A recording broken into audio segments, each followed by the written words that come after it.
Se fosse escolher entre todas as chamadas incomuns que já atendi, acredito que teria que ser esta.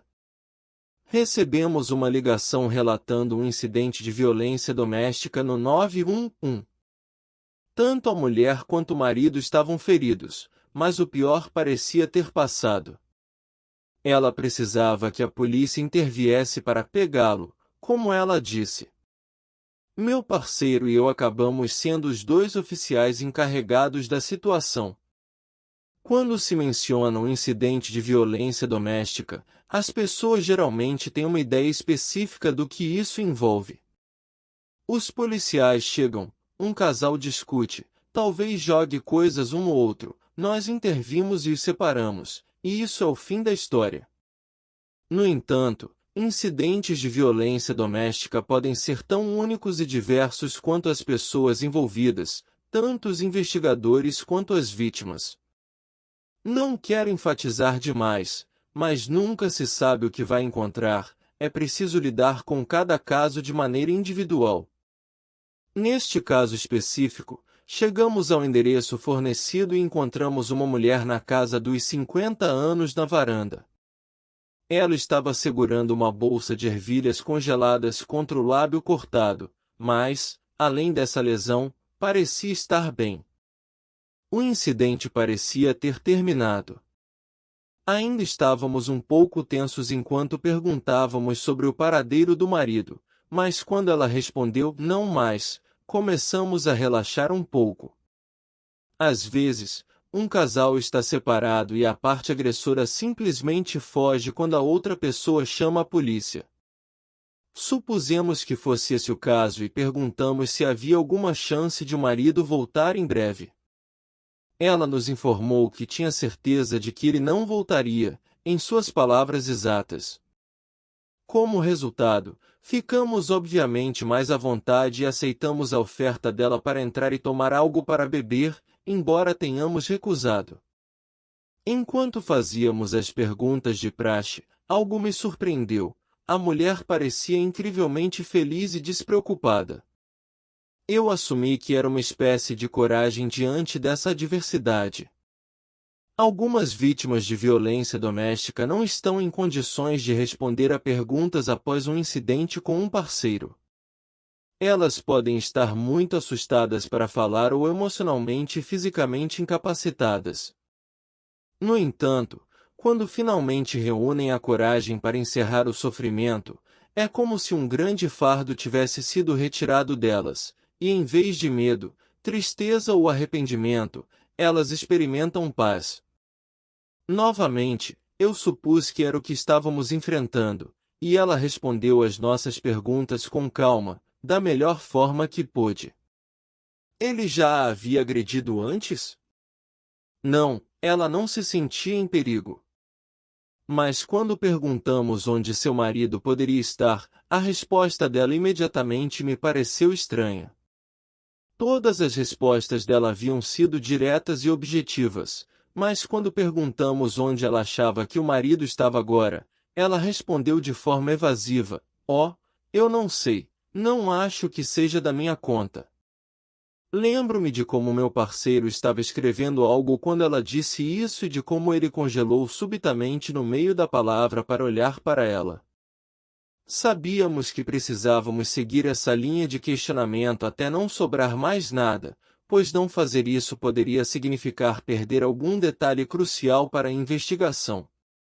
Pedimos a ela para explicar o que queria dizer com sua última resposta e repetimos a pergunta original, pedindo que ela nos dissesse exatamente onde o marido estava. Ela suspirou, deu um gole no chá gelado e apontou para o teto. Então perguntamos se o marido estava escondido e se ele estava armado, e ela negou com a cabeça. Ela nos disse que ele estava na banheira. Subimos as escadas, abrimos a porta do banheiro, e lá estava o marido, ou pelo menos o que restava dele. Uma espingarda de 2 canos estava apoiada na banheira, e o que restava da cabeça e dos ombros do marido estava escorrendo de uma das paredes. Foi uma cena chocante. Quando voltamos para a sala de TV lá embaixo, a mulher nos disse que não precisávamos nos preocupar, que sabia que passaria o resto de sua vida na prisão, ou pelo menos aceitou essa possibilidade e estava preparada para se entregar. Antes de oferecer uma confissão completa, ela pediu se podia terminar o último gole do chá gelado, e quando disse que não podia permitir que ela fizesse isso, ela o fez de qualquer maneira. Em seguida, ela disse: "E juro pelos olhos do meu filho, o que você vai fazer, oficial?" Eu posso rir disso olhando para trás, mas na época eu estava tão chocado que não conseguia fazer nada além de olhar para ela enquanto ela estendia o pulso para ser algemada. Na semana seguinte, eu tinha 99% de certeza de que ela iria passar o resto da vida na prisão, mesmo sem ter toda a história e sem ser um advogado. Bem, tudo o que os advogados que representavam essa mulher tiveram que fazer foi se referir às chamadas de emergência anteriores que eles tinham feito ao longo dos anos, tanto na Flórida quanto no Alabama. Como resultado, suas sentenças foram completamente anuladas pelo Tribunal de Apelações, e quando digo completamente anuladas, quero dizer que suas condenações foram apagadas e eles foram compensados pelo tempo que passaram na prisão. O registro criminal do marido era tão grave que o Estado compensou essa mulher pelo inconveniente de ser presa. E pelo que ouvi, é notável que ela tenha sobrevivido o suficiente para matá-lo. Ouvi dizer que ela foi viver com parentes distantes depois que tudo foi resolvido, pessoas com as quais ela não tinha se comunicado há anos. Espero que ela esteja bem e tenha conseguido passar o resto de sua vida em paz, cercada por pessoas que realmente a amavam. Tendo sido compelido a tirar uma vida, entendo o peso que isso carrega. Você pondera se poderia ter agido de forma diferente ou se Deus vai entender. Mas no caso dela, tenho a sensação de que ela conseguiu dormir como um bebê. Afinal, nada é pior do que uma mulher desprezada. Eu costumava trabalhar no departamento do xerife do condado de Green River aqui em Alabama, e uma vez recebemos uma chamada sobre um homem com uma faca andando de um lado para o outro do lado de fora de sua casa ameaçando quem passasse por perto. Nós chegamos lá, o cara estava descalço e de cueca, claramente passando por algum tipo de episódio psicológico. Somos treinados para desescalar, mas isso já é difícil o suficiente nas melhores condições, mesmo com pessoas com raciocínio claro. Acrescente um pouco de mania à mistura, e as coisas ficam imprevisíveis. Nós chegamos e saímos do carro. Eu estava com a arma letal e meu parceiro com a não letal. Começamos a tentar estabelecer um diálogo com nosso suspeito, conforme nosso treinamento de desescalada. O cara estava completamente fora de controle, delirando sobre a ex-mulher e o filho falecido. Meu parceiro tentou ser simpático, pedindo que ele largasse a faca para que pudessem conversar sobre o que o estava deixando tão perturbado. Por um momento, ele parecia se acalmar um pouco, mas depois, do nada, ele voltou a ficar totalmente maníaco, disparando todo tipo de comentários racistas sobre seus vizinhos e como estavam tentando matá-lo. Mais uma vez, tentamos o nosso melhor para acalmá-lo, mantendo distância, sabendo que um homem do tamanho dele poderia infligir um único golpe fatal.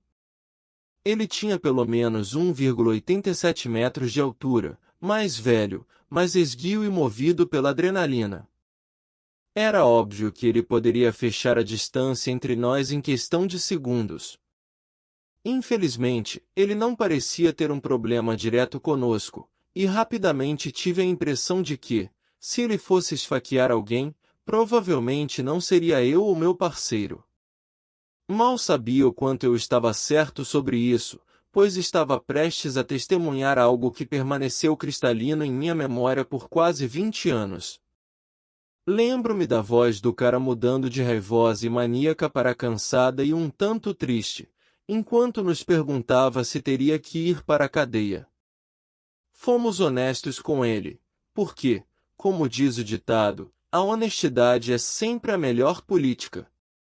Se você mente para alguém nesse estado, eles insistirão, como uma mula, que você estava tentando algemá-los.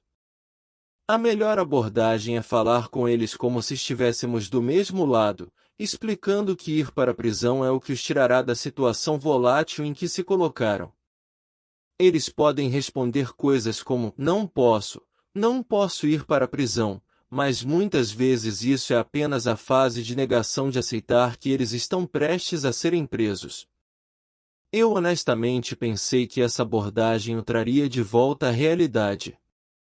Ele já estava se acalmando, e acreditava que saber que ele não enfrentaria consequências severas nos permitiria algemá-lo sem resistência. No entanto, em vez de se render, o homem nos olhou com uma expressão muito triste e disse: "Sinto muito." E então, ele cravou a faca no próprio pescoço. Foi como se o tempo diminuísse por 1 ou 2 segundos enquanto ele o fazia. Inicialmente, ele segurou a faca virada para baixo, como se estivesse se preparando para esfaquear alguém com um golpe descendente, mas então veio o momento em que ele parou, olhou para a faca e a virou 180 graus antes de segurá-la com força com ambas as mãos. Era possível vê-lo tentando encontrar a vontade de fazê-lo, tremendo um pouco antes de cravá-la em seu pescoço. Tanto meu parceiro quanto eu estávamos gritando para ele não fazer isso, mas foi inútil. No entanto, não foi apenas o fato de ele ter se esfaqueado no pescoço, nem o som que isso fez, uma espécie de som doentio quando atravessou o tecido resistente de sua garganta. Foi o fato de ele ter puxado a faca para fora e feito novamente. Meu parceiro reagiu mais rápido do que eu, usando sua arma de choque para incapacitar o homem antes de correr para controlar o sangramento. A pior parte foi vê-lo esperar alguns segundos para que a arma de choque perdesse sua carga antes de tentar cobrir os ferimentos. Como você pode imaginar, isso não teve muito sucesso. O sangue jorrava literalmente entre os dedos do meu parceiro, e acredito que o homem não sobreviveu por mais de alguns minutos antes de meu parceiro desistir de suas tentativas de estancar o sangramento. Ele foi declarado morto no local, e quando os paramédicos chegaram, o homem parecia um fantasma. Se não fosse pelo sangue que o cobria, ele teria ficado tão pálido quanto um lençol.